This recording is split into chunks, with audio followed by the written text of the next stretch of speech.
황금 스토리 7탄 조선의 파워 할머니들. 치마 속 권력 전쟁. 이 영상은 조선왕조실록 등 역사적 기록에 기반한 재구성으로 일부 대화와 내적 독백은 드라마틱한 표현을 위해 창작된 것입니다. 역사적 사실을 정확히 전달하기 위해 노력했으나 소문이나 해석의 차이가 있는 부분은 전해지는 소문에 따르면으로 표시했습니다.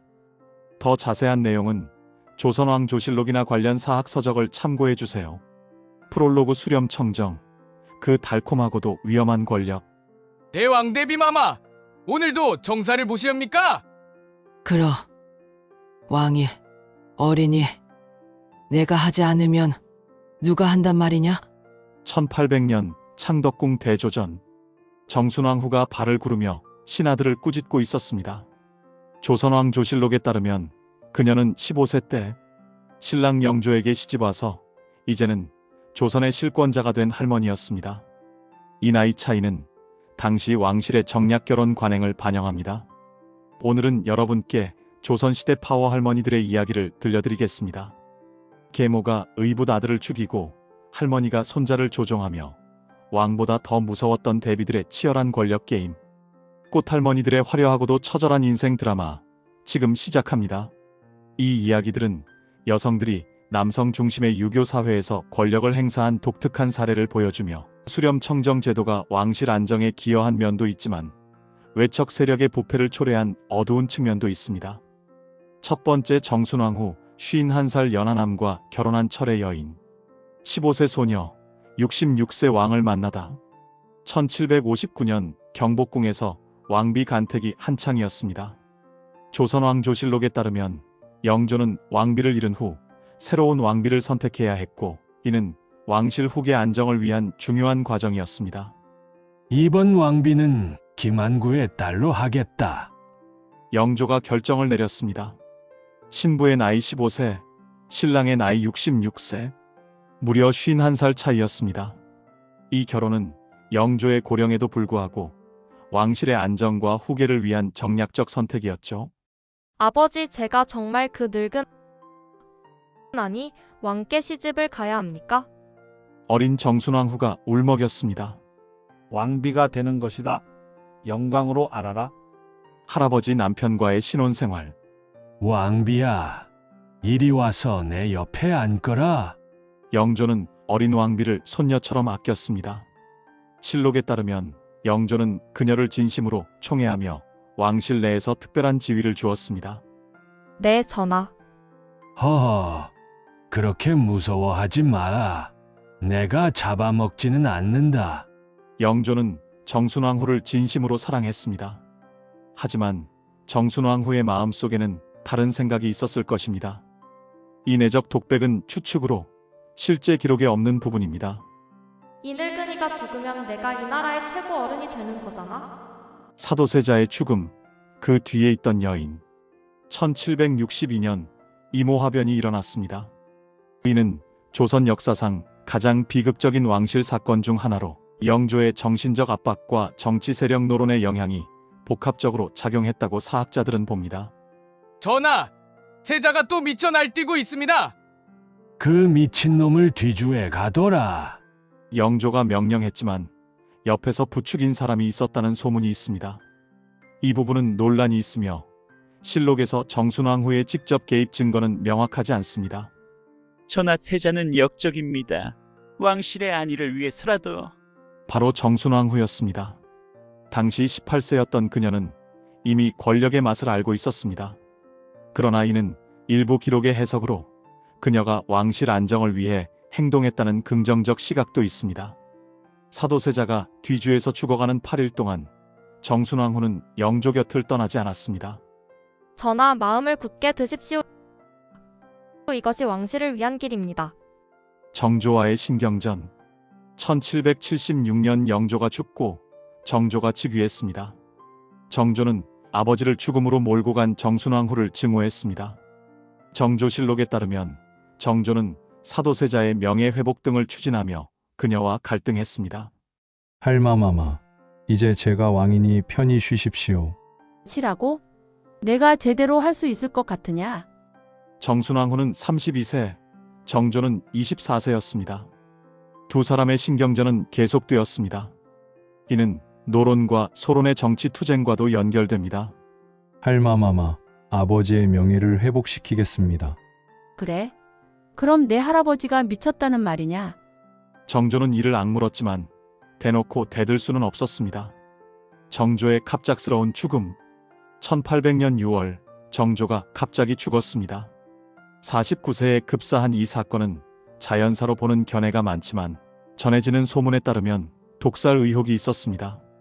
49세에 갑자기 죽다니 수상하지 않소. 쉿, 함부로 말하면 안 돼요. 정순왕 후가 정조를 독살했다는 소문이 퍼졌습니다. 진실은 아무도 모르지만 정순왕 후가 가장 이익을 본 것은 사실이었습니다. 그러나 이는 증거 없는 음모론으로 사학자들은 정치적 불안정에서 비롯된 소문으로 봅니다. 수렴청정의 여왕. 이제부터 내가 수렴청정을 하겠다. 11살 순조를 대신해 정순왕 후가 권력을 잡았습니다. 56세의 나이였습니다. 실록에 따르면 그녀는 3년간 수렴청정을 통해 천주교를 탄압하고 정조의 개혁 정책을 일부 뒤집었습니다. 이는 왕실 안정을 위한 조치로 볼 수도 있지만 권력 남용 논란도 있습니다. 대왕 대비마마, 이것은 전례가. 전례. 내가 전례를 만들면 되지 않겠느냐. 정순왕 후는 무려 3년간 조선을 실질적으로 통치했습니다. 정조가 만든 것은 모두 없애라. 마지막 날들. 1805년 정순왕 후가 죽었습니다. 61세였습니다. 죽기 전 그녀는 이렇게 말했다고 합니다.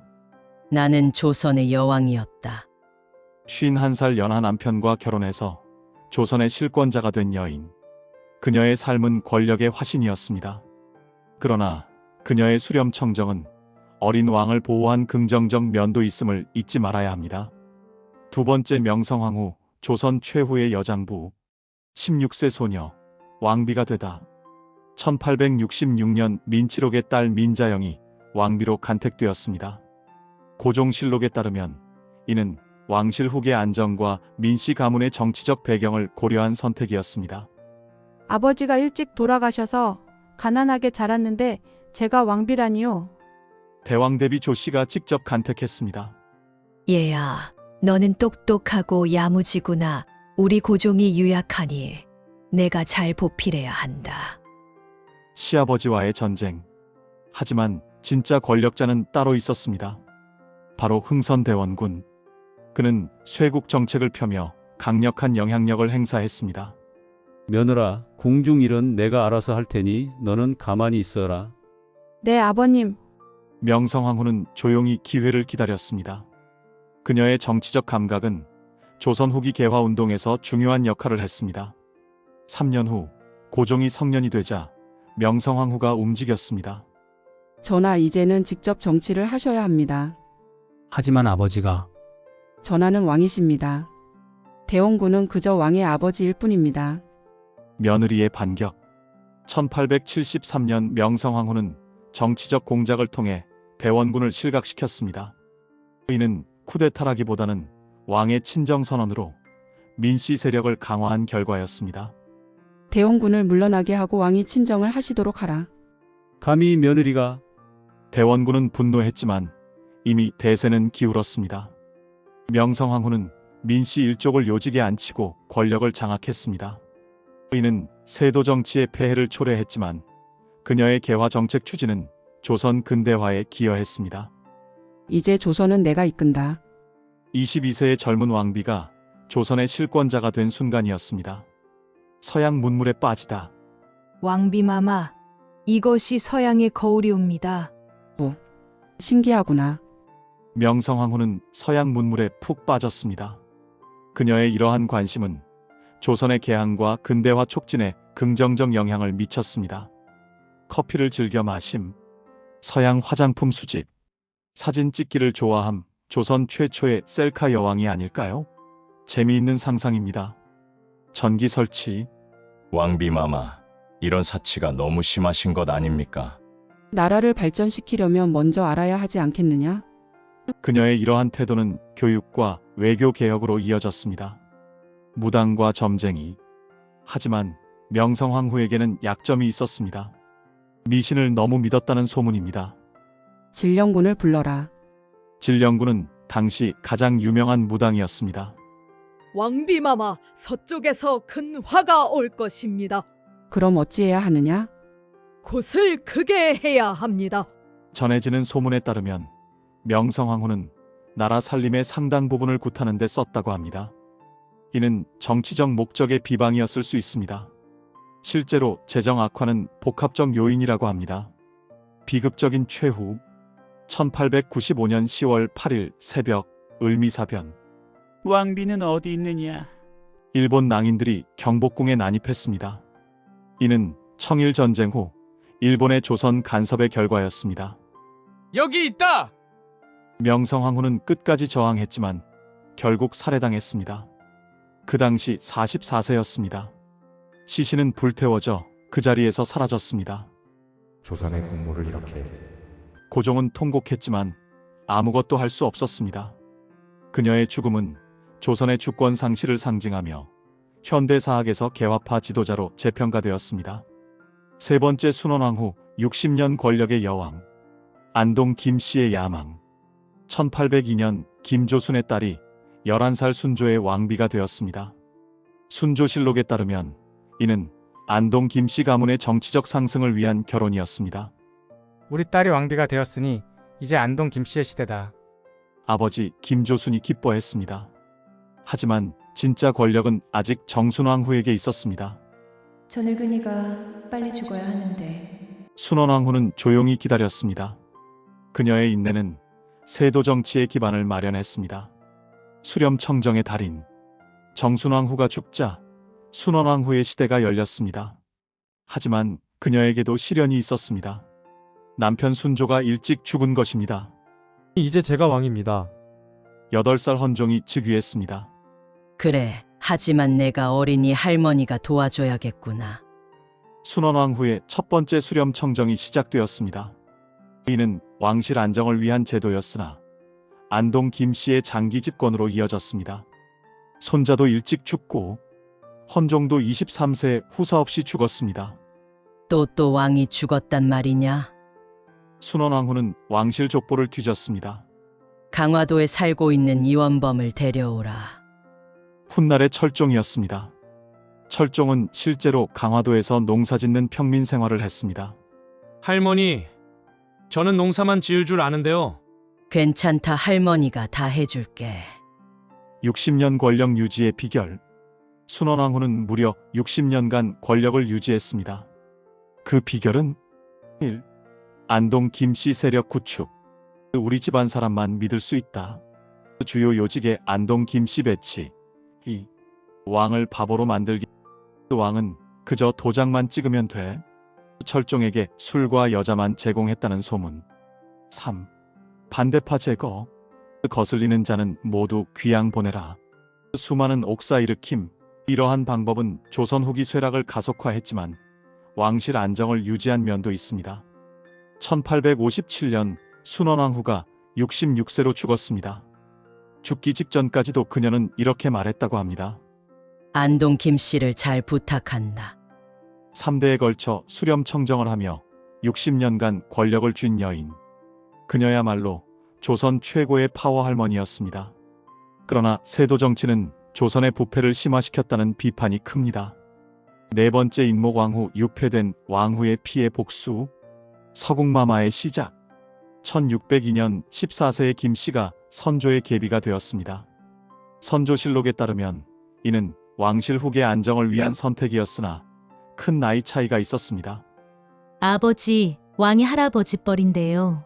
왕비가 되는 영광을 생각해라. 선조는 51세, 신부는 14세. 광해군과의 악연. 선조가 죽고 광해군이 즉위했습니다. 어머니, 이제부터는 제가 왕입니다.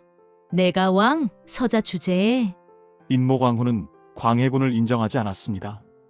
그녀는 자신이 낳은 영창대군을 적통으로 여겼습니다. 이는 왕실 내적서 차별의 산물입니다. 아들의 죽음. 어머니 영창이 강화도에서 죽었습니다. 죽었다고? 내 아들이? 8살 영창대군이 유배지에서 죽었습니다. 광해군의 명령으로 의심되지만 독살 증거는 없었습니다. 인모광후는 광해군을 원수로 여겼습니다. 저 놈이 내 아들을 죽였어. 서궁 6패. 광해군은 인모광후를 서궁에 가뒀습니다. 이제부터 대비는 없다. 저 여자는 그저 서궁마마일 뿐이다. 5년간 인모광후는 유폐되어 있었습니다. 실록에 따르면 열악한 조건에서 버텼습니다. 언젠가 복수할 것이다. 인조 반정과 복수. 1623년 인조 반정이 일어났습니다. 이는 서인 세력의 주도로 광해군의 실정을 비판한 반란이었습니다. 대비마마, 광해군을 몰아냈습니다. 정말이냐? 정말로? 인모광후는 5년 만에 서궁을 나왔습니다. 그리고 복수를 시작했습니다. 광해와 그 일당을 모두 잡아들여라. 전해지는 소문에 따르면 인모광후가 반정을 미리 알고 있었고 능양군에게 신호를 보냈다고 합니다. 하지만 이 부분은 논란이 있으며 실록에서 그녀의 역할이 암시되나 직접적인 증거가 부족합니다. 능양군, 때가 되면 내가 신호를 보내마.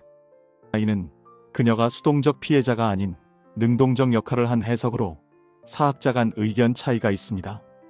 대비마마, 이것은 반역입니다. 반역? 내 아들을 죽인 자를 벌하는 것이 반역이냐? 인모광후의 삶은 왕실 내 권력 투쟁의 비극을 보여주며 반정 후 그녀는 왕실 안정을 위해 노력한 면도 있습니다. 5번째 문정왕후 수렴청정의 원조. 20년을 기다린 여인. 문정왕후는 중종의 3번째 왕비였습니다. 중종실록에 따르면 그녀는 아들 경원대군을 왕으로 만들기 위해 오랜 기간 동안 정치적인 면에서 참고 기다렸습니다. 언젠가는 내 아들이 왕이 될 것이다. 인종의 짧은 재위. 1544년 중종이 죽고 인종이 즉위했습니다. 하지만 인종은 즉위 8개월 만에 죽었습니다. 전해지는 소문에 따르면 독살 의혹이 있지만 증거 없고 자연사로 보는 견해가 많습니다. 독살이다. 문정왕후가 죽였다. 소문이 퍼졌지만 증거는 없었습니다. 12살 왕과 수렴청정. 이제 내 아들이 왕이다. 12살 명종이 즉위하자 문정왕후가 수렴청정을 시작했습니다. 넌 아직 어리다. 어머니가 도와줄게. 문정왕후는 무려 8년간 수렴청정을 했습니다. 이는 왕실 안정에 기여했으나 권력 집중 논란도 있었습니다. 불교 부활 프로젝트. 문정왕후는 독실한 불교 신자였습니다. 그녀의 정책은 조선 초기 억압된 불교를 부흥시켰으며 문화적 유산을 남겼습니다. 보우를 불러라. 보우는 승려였습니다. 문정왕후는 그를 총애했습니다. 조선에 다시 불교를 일으켜야 한다. 유생들이 반발했습니다.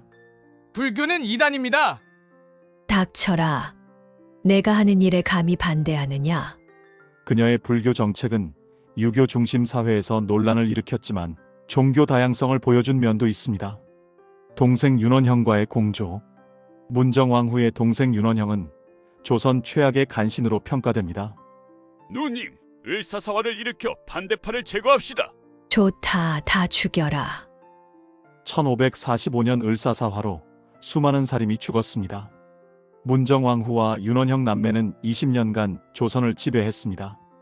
이는 부패를 초래했으나 불교 문화 부흥이라는 긍정적 유산도 남겼습니다.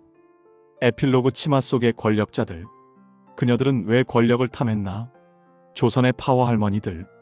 그녀들에게는 공통점이 있었습니다. 조선왕조실록을 통해 본 이들의 삶은 유교 사회의 여성 한계를 극복한 사례로 볼 수 있습니다. 1. 불행한 결혼. 나이 차이 나는 왕과의 정략 결혼. 사랑 없는 결혼 생활. 이는 왕실 제도의 산물. 2. 자식을 통한 대리만족. 아들을 왕으로 만들려는 찜염. 권력으로 보상받으려는 욕구. 생존 전략으로 해석됨. 3. 여성이기에 받은 차별. 직접 정치할 수 없는 한계. 수렴청정이라는 우회로. 이는 여성 정치 참여의 역사적 형태. 긍정적 측면. 왕이 어릴 때 나라를 안정시키고 문정왕후처럼 불교를 부흥시켜 문화의 다양성을 만들었습니다. 여성도 정치할 수 있음을 보여주고 명성황후의 개화 정책은 근대화에 기여했습니다. 정순왕후의 왕실 보호를 위한 노력이 개혁적인 정책의 추진으로 나타났습니다. 부정적 측면, 안동 김씨 세도 정치처럼 부패로 인해 외척 정치의 폐해가 심각했습니다. 권력 남용으로 부패되었고 증거가 없는 독살 의혹 등이 무성했습니다. 수렴 청정의 장기화로 인해 왕권이 약화되는 결과를 낳았습니다. 현대의 파워 할머니들께 오늘날에도 파워 할머니들이 있습니다. 생각해 보세요. 모든 것을 휘어잡아 자신의 생각대로 해야만 할까요? 진정한 파워는 권력이 아닌 사랑에서 나옵니다. 역사에서 배운 것처럼 권력 투쟁은 비극을 낳았습니다. 역사가 주는 교훈. 정순왕후는 권력을 잡았지만 역사의 악녀가 되었고, 명성황후는 개화를 추진했지만 비극적 최후를 맞았으며, 순원왕후는 60년 권력을 누렸지만 조선을 망하게 한 요인 중 하나로 평가됩니다. 권력은 한때지만 사랑과 존경은 영원합니다. 사학자들은 이 이야기의 교훈을 통해 균형 잡힌 리더십을 강조합니다. 오늘의 할머니들께, 손주들에게 사랑받는 할머니, 며느리와 사이좋은 시어머니, 지혜로 가족을 이끄는 어른. 이것이 진정한 21세기 파워 할머니의 모습이 아닐까요? 조선의 파워 할머니들처럼 권력이 아닌 사랑으로, 화합의 리더십으로 오늘도 멋지게 사시길 바랍니다.